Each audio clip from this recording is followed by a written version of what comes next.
Transform your body as an entrepreneur and as a business owner.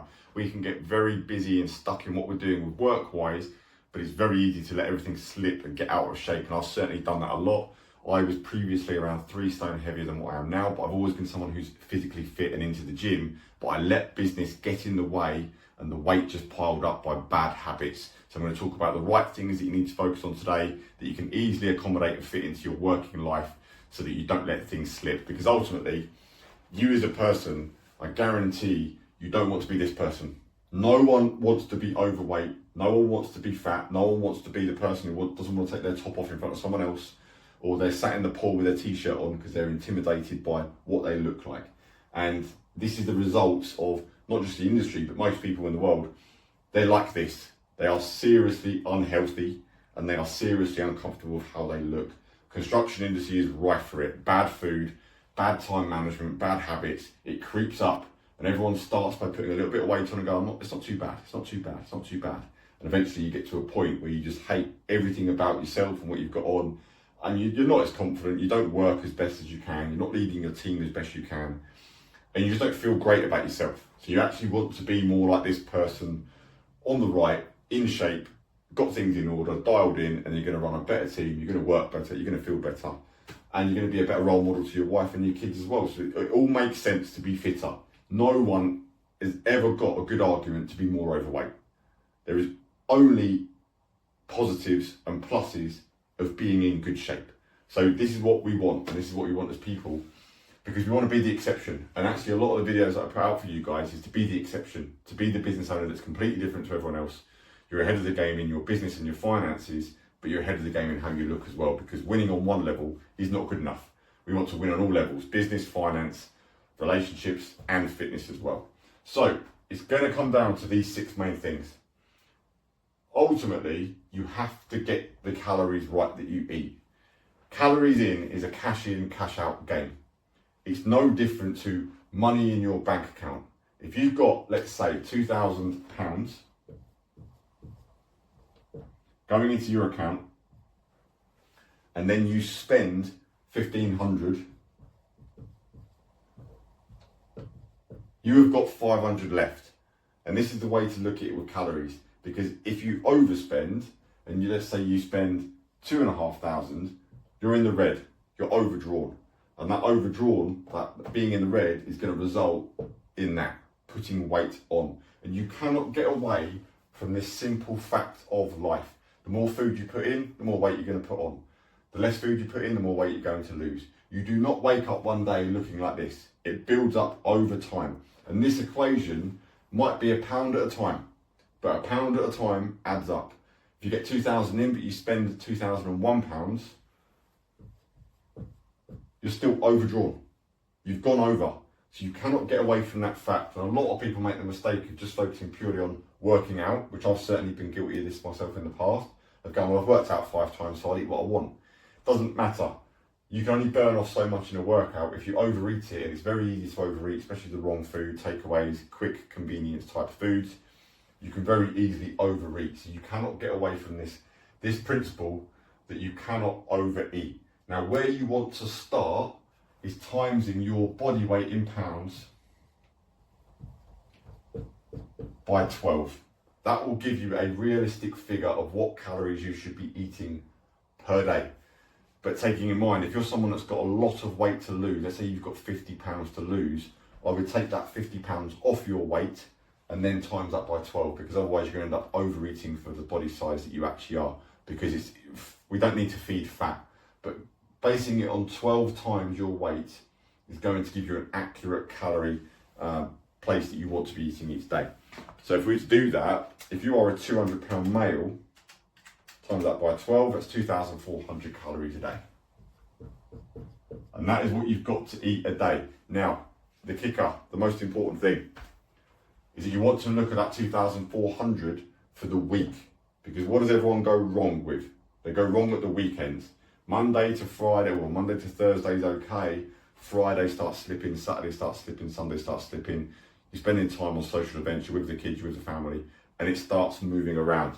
So the way to look at it is take that 2,400 and times that by 7. So you have got 16,800 calories for the week. So if you know you are someone that does a bit more at the weekends, if you know you're going to eat more at the weekends, you can deliberately eat less in the week, maybe take that down to 2,000 in the week and rack up 400 a day. So you've got more to spend at the weekend, and just look at it like a bank account. You have to have the money to spend in the first place. If you haven't, you're going to end up in trouble. You're going to end up in this position. Always, never let it slip that this is actually the most important thing. This is the fundamental of how you look. It's the food, it's the calories going in. If I got my head switched onto just this to begin with, I would have saved a lot of time from doing workouts that are massively intense, massively elaborate. Your workouts is a small percentage of it, which is actually why it's low down the list. If you don't get this right, you will never look like this. End of. Like, there is no negotiation, there is nothing new that you can come up with or think about that supersedes this. That is the fundamental. You cannot argue or mess with that. Then, once you've done that, you want to be looking at your protein goal that you eat from those calories. Because if you eat 2,400 calories of just junk food, you are obviously going to look very different and perform very differently to someone who's eating a good level of protein to build muscle and run your body and perform at a better level. So what you want to do, a good starting point for a male, is basically try and hit 200 grams of protein a day. So if you eat 200 grams of protein a day, and if you download an app called MyFitnessPal, this will work this all out for you. I'm talking high level. If you put in the calories you need to eat for the day, and you put in a goal of 200 grams of protein, it will work out what else you need to eat from carbohydrates and fats. And me personally, being honest, as long as you hit your protein goal, you can eat whatever you like around that. Doesn't matter whether you eat slightly more carbohydrates or slightly more fats. The most important metric is your protein, because that is what's going to allow you to build muscle and look good. That is what's going to give your body what it needs to run and perform at a good level. Protein does not just build muscle, it builds your skin, it builds your health, it builds your organs. That is the most important macronutrient that you need to know. Get that bit right first, and then whatever you eat around that is up to you. So you've got a degree of flexibility that you need. Because if you're religious and you're like the bodybuilders that have prepped meal plans all the time and it's to the gram for every single macronutrient, proteins, carbs and fats, you're not going to adhere to that. You're not going to follow that because you're busy, you're out on the go. A lot of the times I'm out, but I deliberately buy high protein sources like chicken, like fish, from Marks and Spencer's, from the shop, so I can still hit my protein goal, and I can always track my calories every single day so I know where I'm at. So I'm on the money with the calories in. But you have to get that protein goal right. Then alcohol. Booze. Booze comes at a cost. Booze has got calories in it, and you're trying to stick to this game plan.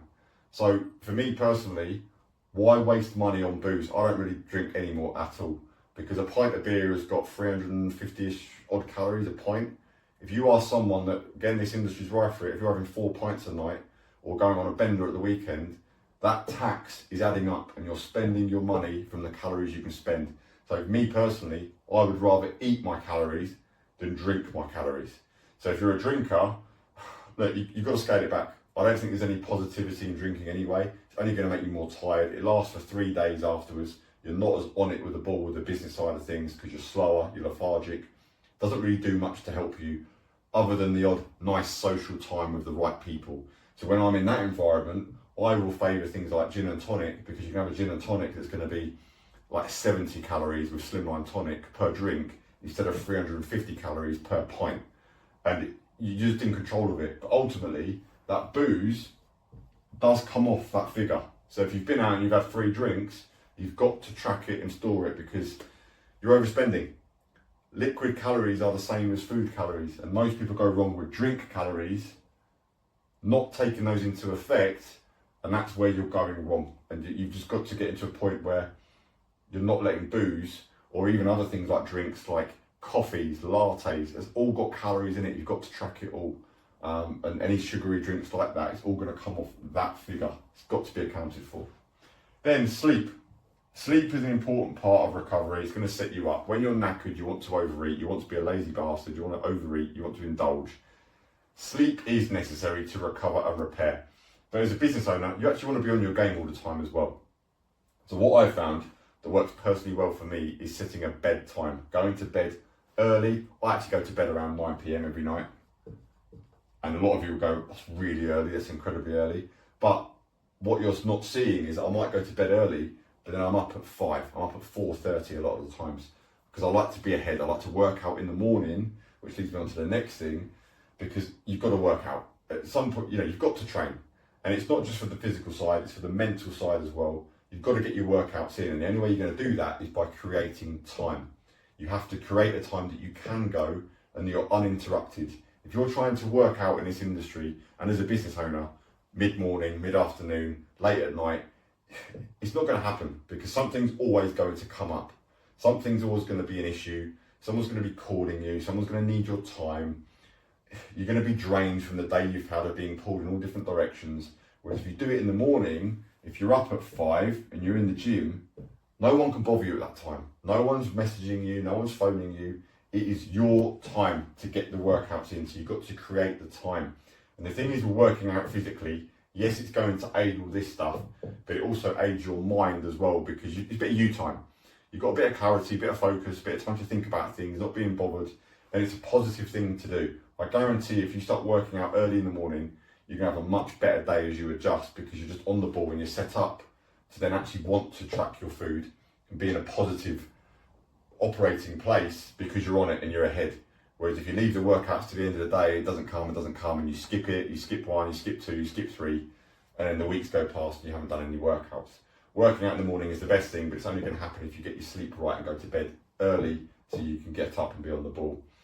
Then lastly, number 6 is your day-to-day activity, because where you can slip into in this industry is being stuck to the desk a lot, stuck in meetings a lot, and before you know it, you haven't really moved all day, and you need to get to a point where you track your steps. Again, MyFitnessPal will do this, or other apps on your phone, whether you've got like a Garmin or a watch. If you try and set the rule of 10,000 steps a day minimum, so that you know you've got a base level of activity as well. And the way that I do this, that if I go to London for the day, if I go to meetings back to back for the day, that looks after itself anyway. And you know yourself, if you're currently still working on site, you'll easily do that. You are active throughout the day, so that's easy to do. But when you're more managerial in the office, or like I say in meetings that are in fixed locations, you might get to the end of the day and you've done something like 200 steps and you haven't actually been active all day. And you've got to keep that level up, because it's good for you and your health as well. But you can massively slip, because if for 2 days you've done a lot of activity and then you've done no activity, your body's not burning as much energy, which is going to favour you in actually losing the weight you want to lose and getting in shape. So I always like to aim for 10k steps a day. And the way I do that is I go for a walk, either with the dog or on my own if the dog's in daycare, and put in a podcast. Listen to something positive, listen to something I want to listen to about the business, because I'm getting 2 things done for my bang for buck. I'll also listen to a podcast when I'm working out, because I'm either learning or researching something around marketing or sales or growing the team, or someone else in business that I respect and want to learn from, and you're getting double for your money. And it's going to allow you to be a better leader and a better business owner, because you're putting in the right information into your head, as well as working out and getting the health benefits as well.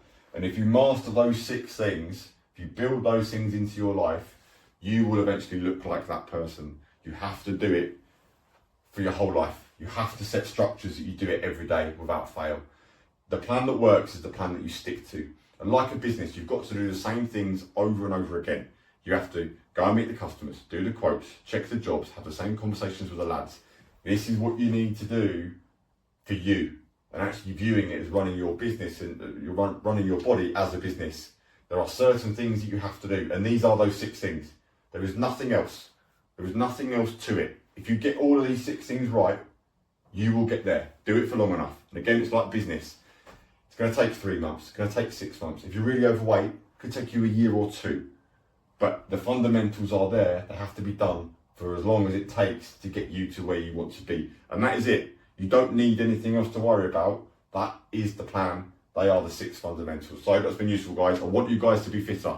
I know a lot of you follow me on the gym and things I get up to on Instagram. If you don't follow me already, it's at Dean Barton on Instagram. Post a lot about going to the gym, because it's important. We've got to look after ourselves, got to look after our bodies, got to look after our minds, because you will undoubtedly run a better business, and you'll be a better role model for your staff, your family and your friends. So I hope it's been useful, and I'll see you in the next video. Bosh.